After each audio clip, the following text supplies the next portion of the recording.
Thanks for tuning in to Seven Figure Fitness Business. I'm really excited about the topic we're going to be discussing this week.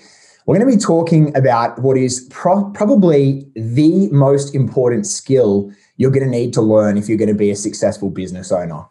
And that's how to specifically diagnose problems that occur in your business, break them down, find the root cause of that problem and solve it. And I think so many of you listening to this will probably find this a really difficult challenge.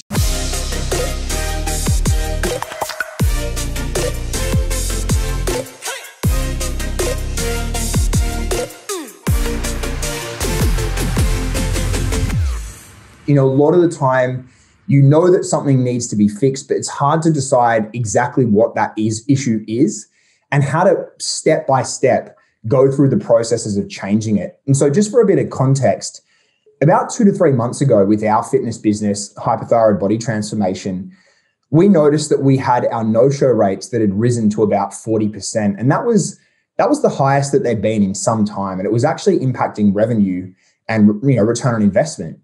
And so, you really diagnosed the issue, and it took you a little bit of time to have the dividends pay off. But long story short, now we're at the point where we've had a huge improvement in our no-show rates, and that's really affected the bottom line. So I wanted you to kind of go through the process of how you went about diagnosing this issue and solving it. So I think the big change that happened in the business was when we launched our new brand, Fit Over 50. Now, we kind of had to do that because the return on investment we were making with thyroid and menopause were going down a little bit. And we really raced out the new brand within a 3-day sort of period. And what that resulted in was our no-shows, swung all the way up. And a big part of that was the fact that we just didn't have strong enough branding. And it's a consistent theme I keep on seeing with our clients that the people in the course who are absolutely killing it, the ones making, selling 5 figures a week plus, all have extremely, extremely strong brand. Yeah, so Iggy, you obviously know quite a bit about the branding aspect as well. So what's your take on this? Yeah, with the branding side of it, it's really important because people need to trust. And we teach our clients that 3 levels of trust that people need to have in your brand and in your company in order to want to do business with you. They need to trust whoever the face of it is. So it could be you, it could be your coach, it doesn't matter who it is. Right? They need to trust whoever the face of it is and know that you have their best interests at heart. And then number 2, they need to trust the brand itself, right? So the company, is it a legit company? How's your storefront? It needs to be professional. It needs to look like you're running a legit operation. And then number 3, they need to trust your product, right? So in a way that everything that you do from the time like a prospect sees you needs to be building those 3 levels of trust, right? How you communicate to them needs to be building the trust in the fact that you are a man or woman of integrity and that you're going to do right by them, right? How you communicate about your business and what you put out as far as the company needs to build a trust in the fact that you're running a legitimate operation. And this isn't just a hobby that you're doing. This is something that you do for real and that you're professional, right? You carry yourself as such and you put out stuff that's going to add value to them. And then number 3, they need to trust your product and how you communicate about and add the value of solving problems that are presented in the minds of your prospect, how you're able to address those problems, communicates the fact that you actually have a product that fixes that problem. So with branding, if you're not able to do those things, then you're relying on a very active part of the market that really knows their problem and are quickly able to recognize you as a solution because they're so problem aware. You're relying on those people, and that's maybe 30% of the market. You're relying on them to just be able to show up because they're so desperate for a solution. This is the problem that we had with our branding. It's we rushed this brand. We got it up within 3 days. So what did we do? We were effectively using very, very similar ad copy to what we were using with thyroid and menopause. It wasn't changed enough. When we had a landing page, I raced through it. So it wasn't specific enough. It wasn't talking to women who, want to be fit over 50. When it comes to content, we didn't have a face of the business. We didn't have videos. People, there wasn't someone to see and trust. When we communicated with our messaging, we weren't talking the right language, right? So all of these things combined, it was over a period of time, we fixed up each one. And it was probably over the course of about 4 weeks where we really, dug deep and fixed all of those things. But it was like you could track it every single week. And, it's coming into week 8 now. And we went from 40% and we're now sitting as low as about 20%. Yeah, we've had some weeks that have been 20%. It's had a phenomenal impact on the bottom line at the end of each week. I think probably, the debits have risen by somewhere between 30 and 50K a week as a result of this change. I just wanted to take a step back so we can really kind of get inside the mind of a prospect. And if you think about it, people are being bombarded with advertising every day in their life. And as a result of that, a lot of it just becomes things that we sort of block out. We don't tend to pay attention, and our brain filters a lot of these things out at a subconscious level where you don't necessarily pay attention to the standard messaging, which is why when you put out messaging, it has to really speak to really attract or repulse the right or the wrong sort of people.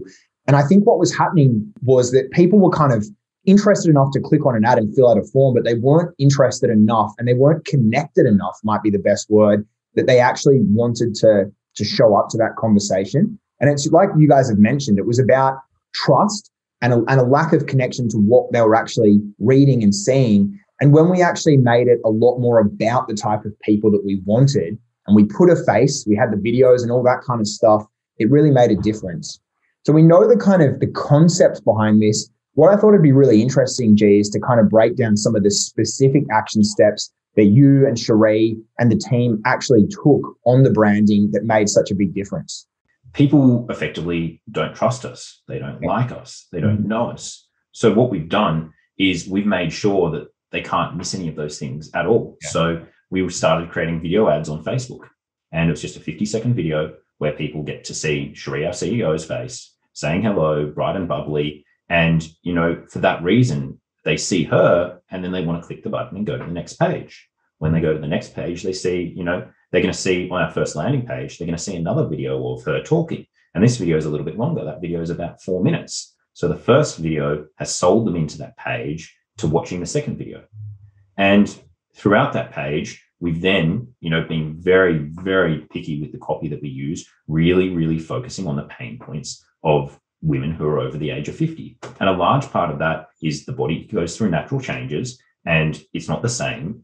Their metabolism slowed down and they can no longer lose the weight that they wanted to, right? And just really, really just driving that home. And, we had a copywriter go through, big business, making that page perfect. Afterwards, they go to another page, they see Cherie again. So all of a sudden, they feel like they're talking to Cherie. They feel like there's a communication going on. And then we're having it at the same time, we're having an actual conversation with people inside of Facebook Messenger. They're not actually talking to Cherie, but they feel like that voice, that message that's being communicated in text is identical to the conversation they've had. They then receive an automated text message from Cherie saying, hello, welcome, thank you for booking your appointment, right?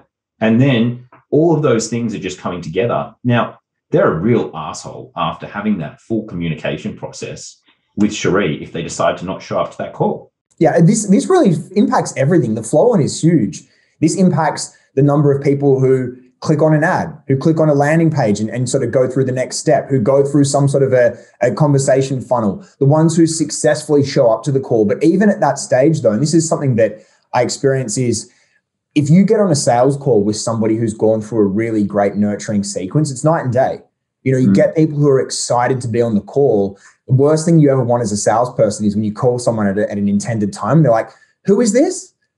Sorry, who? And then you're like, I'm from hypothyroid body transformation, or I'm from Fit Over 50. And you can just tell that they're thinking, WTF, who is this, right? So it's like you want to be in a situation where these people are really kind of like chomping at the bit to speak to you. They're excited. They feel bought in. They've invested time and energy thinking about the possibilities of this. That's like the perfect scenario. Desperation. They know, they've read everything. They've got the relationship that you're the person, you're the team who is going to solve, all their problems. If you're late and they reach out to you like, hey, so I'm waiting for this opportunity. I'm waiting for this appointment.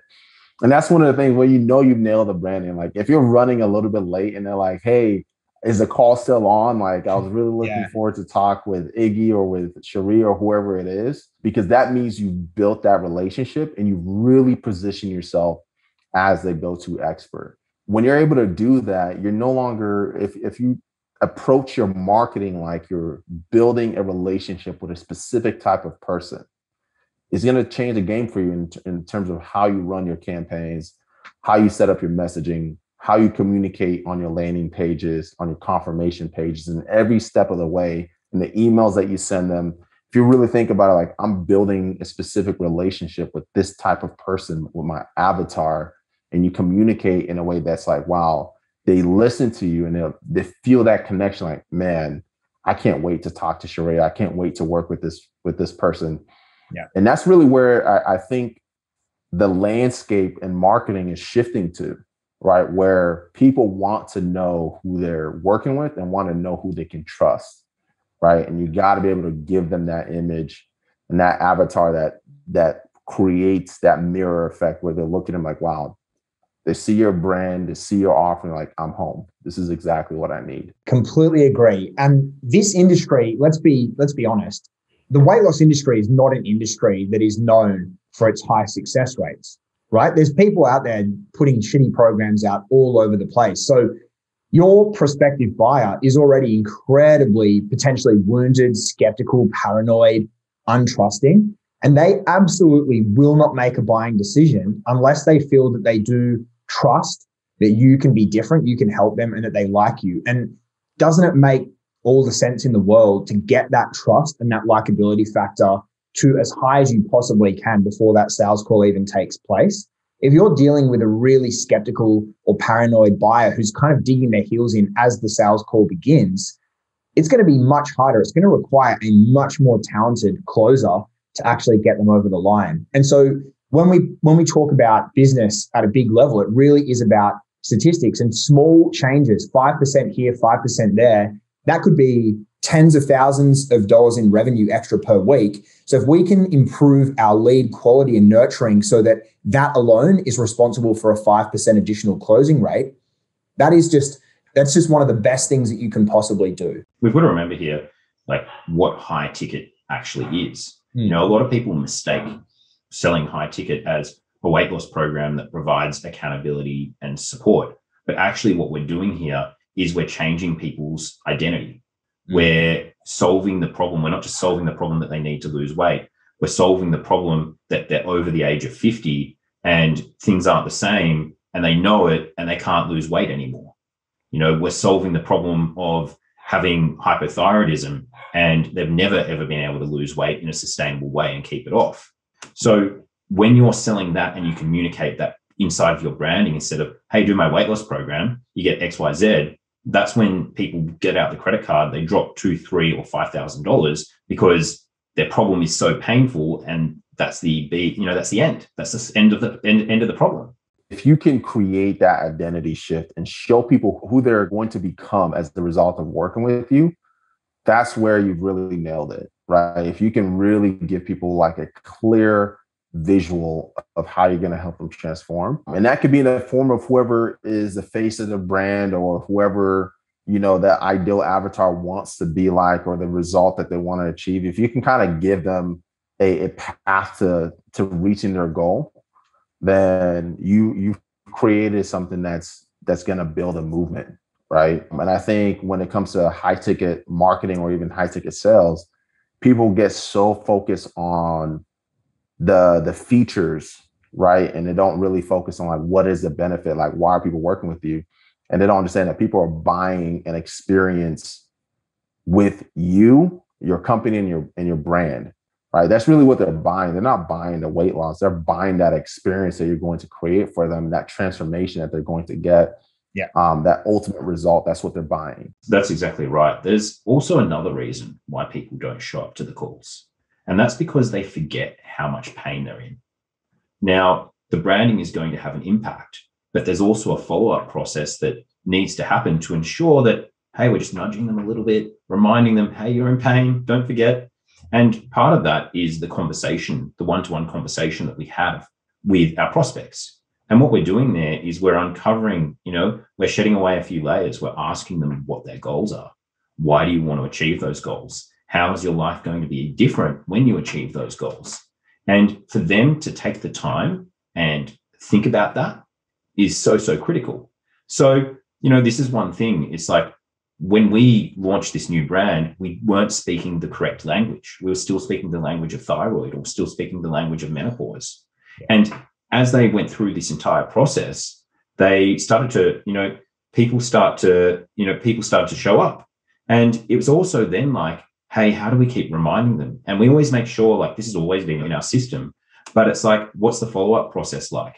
At what point do we remind them? So we send out automated messages, automated emails, automated text messages, just going, hey, check out this page, or, reminding them of their pain. I know, like, a lot of the guys in our program, what they do is they film a private video just saying, hey, Mary, how's it going? And this is just like, at the gym, I can't wait to talk to you today, so that they see the face on camera to remind them. And also so that they feel safe knowing they're talking to that person. They're seeing that person's face, and they get reminded of what's going to take place today, the call and the pain that they're in. Yeah, the problem can be, it's amazing how multifaceted, just based on what you said then, G, the no-show problem is so multifaceted, and it would be very challenging for a lot of people to see this as one issue and then actually determine how to break down the specific variables. And it's something that both of you guys are really good at. You both have that analytical mind where you've got the ability as visionaries to diagnose and solve these kind of problems. We're talking about how to do that on the episode today. How do you guys actually break down these sorts of issues and sort of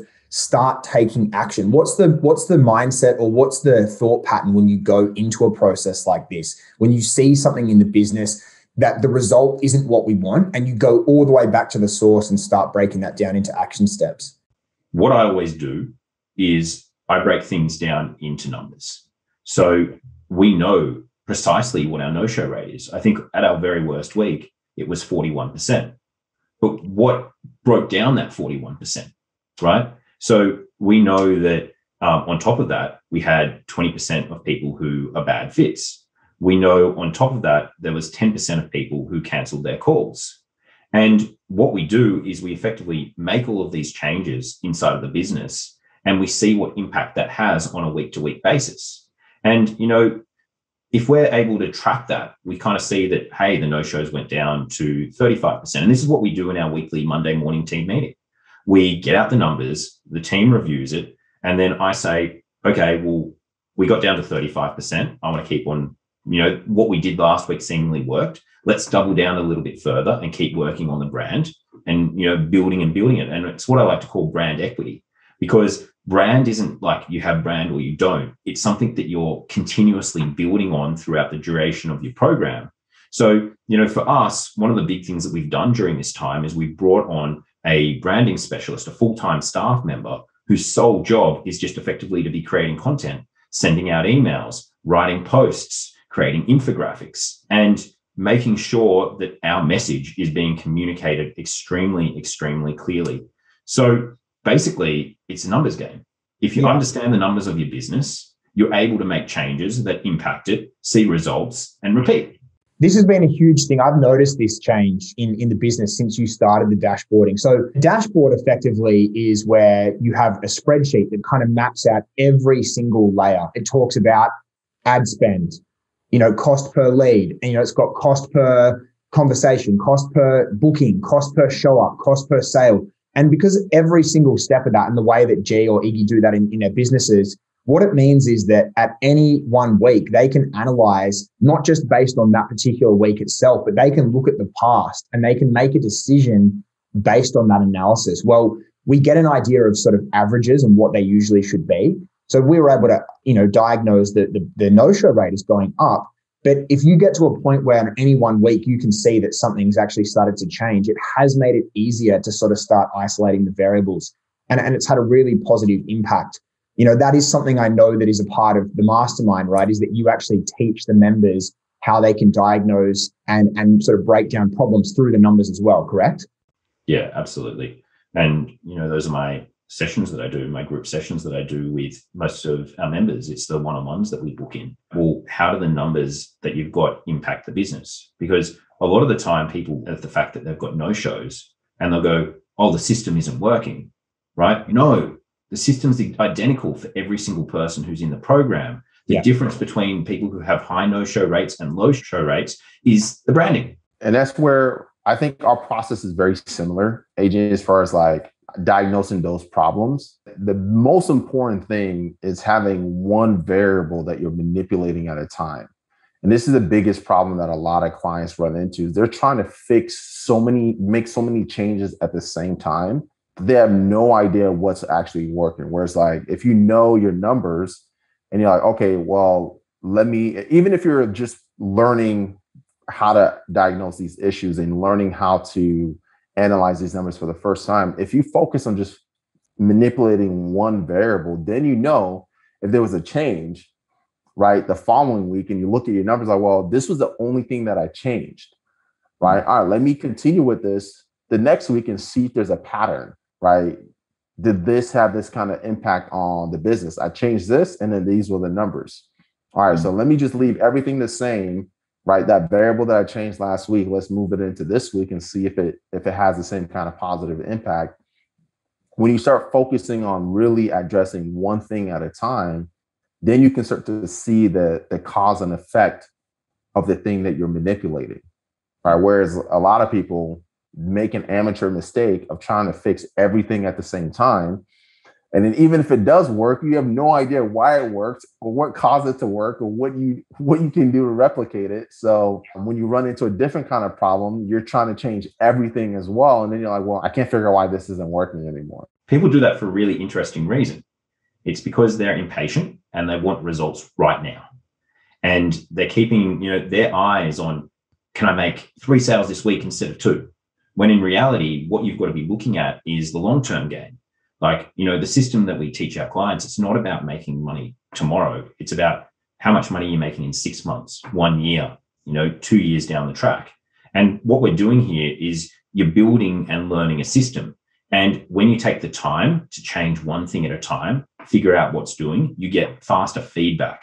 And that feedback that you've got is what you use to keep on improving your business. And even if your business improves by 1% per week, you multiply that out by a year. You've got 52 different weeks of changes that you've made after being able to get that feedback on the data. All of a sudden you're here rather than changing one thing, changing it back, changing it again, changing it back. And it's kind of like weight loss, people going up and down with their weight, trying a whole bunch of different things, when in fact you should just stick to small changes over a long period of time, which results in huge success after a longer period of time, like 6 months. Me and the team were actually talking about this morning. It's like helping people really understand the bigger picture. You really got to build with the end in mind and understand that you're trying to build something legitimate and something that's going to last for a long time. We don't want any flash in the pan businesses where, like, a lot of different programs will just help you make a couple sales 1 week, and then the rest of the time your business is just free falling because there's nothing there to sustain it, right? So how can we build something that you can sustain long term? It's not just about making sales in 1 week, but it's like, how can you have a business that's going to be around by this time next year, but actually be in a better place by this time next year versus just thinking so narrow-minded. So if you look at it in that way, where it's like, I want to know the cause and effect of the changes that I'm making in the business and how it's affecting the business as a whole. Once you start focusing on isolating one thing at a time, by the end of a year span, you're like, wow, I know, I can see how all these different variables affect the business. Yeah. So when you go to launch a brand or a new brand, you know exactly, okay, I'm going to start with this. Now, when you launch it, the chances of it being successful and you being able to replicate the results in a shorter period of time is way higher because you know exactly which variables to manipulate if something does break, right? And then there's just that muscle that you just becomes muscle memory. And that translates into literally any business that you create, right? It translates into what we're doing with Systems by Design and everything else that we're doing in our business. But it's like, it's the same process. It doesn't change. It's a really important lesson. Like, the numbers really do give you the ultimate confidence. Gee, how many times do like salespeople in our team contact you in any 1 week and go, gee, the leads suck this week? And you're like, okay. And then you look at the scoreboard and ultimately our conversion rate as a team is up. Our no-show rate's down. Our bad fit percentage ratio is down. Like, so as a team, the leads are incredibly good. You can see that. But, it happens often. You've got one emotional salesperson, as we tend to be, who's like, these leads are terrible. And if you listen to that emotional, feedback from that one person, you could actually buy into that narrative and change everything. Yeah. Right? Like imagine watching a grand final in your favorite sporting match and there was literally no timer and the ref just ended the game whenever they felt like it. I mean, it would be incredibly, like if you had to guesstimate the time of the match, it'd be excruciating. Some people would think that the game went for too short. Some people think it went too long. Like the reason we have a timer and a scoreboard is so that we can actually determine where we're at and we can make decisions accordingly based on what's happening. It's incredibly important. And I think it's probably been one of the most important lessons that has been, implemented into our successful businesses is to be run based on an analysis of the numbers, not emotion. It's very interesting, isn't it? We had one of our best weeks that we've had for some time last week.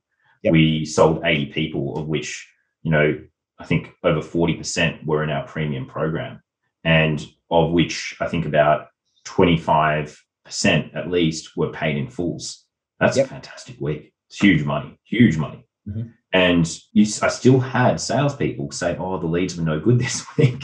Yeah. Now, imagine as a business owner, if you're listening to that and going, "Oh, the leads were crap. I'm going to make changes." Mm-hmm. No, I'm going to do the same thing every single day of the week. So, I sympathize with the salespeople. I talk to them about it, and then I just point out the numbers and say, "Hey, look, we had a really great week. I understand you might have had a few tough leads this week, but as a team, we absolutely killed it. Right? We smashed it." And I think people have short memories. They always remember the last thing that happened, the last phone call, the last bad experience. When in fact, sometimes, that's what that's the issue with emotion in business. You're focused on the now.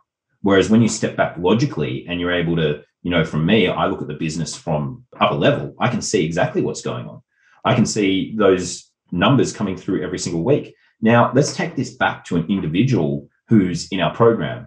They get off the phone, they get rejected, they didn't like the person that they were talking to, and that's one call.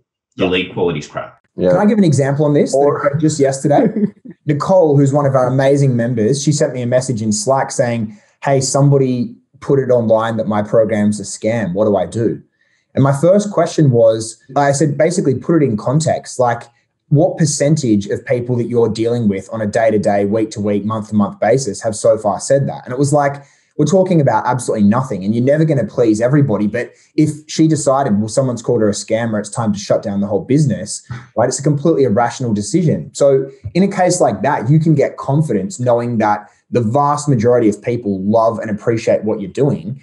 And, if somebody's not happy with it, you're okay, because it's like we're talking about 1% here, right? Or something less than that. So numbers will bring you that, they'll give you that confidence. And what's hilarious is sometimes, and this is for those of you guys who are running your businesses, you gotta make sure you are not letting your emotions override the numbers. And we'll have clients whose numbers are phenomenal. They're getting a 10-to-1 return on their spend, and they still have an itch to change shit in their business just because they don't know what to do with their hands. And they feel like they have to change something. It was like, just focus on letting the numbers drive the decisions that you make. And if something's working, stop looking for an excuse to make it change. Just let it work and feed it more data. I've got a really great example from our live call last night. One of our clients, he's getting a 10-to-1 ROI. So for every dollar he spends on ads, he gets back $10. And I'm like, imagine if you went to the casino and picked your number 23 and it just kept on spinning in roulette, 23, 23, 23. You're making a shitload of money. And it's an interesting concept because he's complaining about the quality of the leads. He was complaining that things aren't, the business isn't going well. And then he said to me that, "Oh, look, in Ireland, we have to pay 23% VAT or GST, as we call it in other countries, on all of his ads, because there was no way of getting that off Facebook." And I'm like, so if we factor in that 23% on your ads, you're still getting an 8.5-to-1 ROI. Just keep spending money. And I think it was a real breakthrough for him, because I was like, okay, so all you have to do right now is spend as much money as you can profitably to get a return. Because what people think is like a 10-to-1 or an 8.5-to-1, people go, oh, but I had to spend an extra, $3 or $15 or whatever that number is to get a lead. But in reality, imagine if you just scaled it 10 times, right? And people are worried about that extra $15, but you could have scaled it 10 times through. You spend 150 and you're getting like. I like to put it into like a term where it's just like, it makes how ridiculous the logic is just becomes amplified. So imagine if you give me $1 and I give you $10 back, right? And then you give me $2 and I give you $20, and you're like, but I had to give you $2. Does it make sense? Totally. Yeah. This is how we get to the point now where you spend roughly $30,000 every week, because every time you spend $30,000, someone gives you back $150,000, right? And if you can get that down to the point where if you get your cost per acquisition down, you realize approximately the ROI, the return on investment, for you to advertise and get a sale and the money in your bank.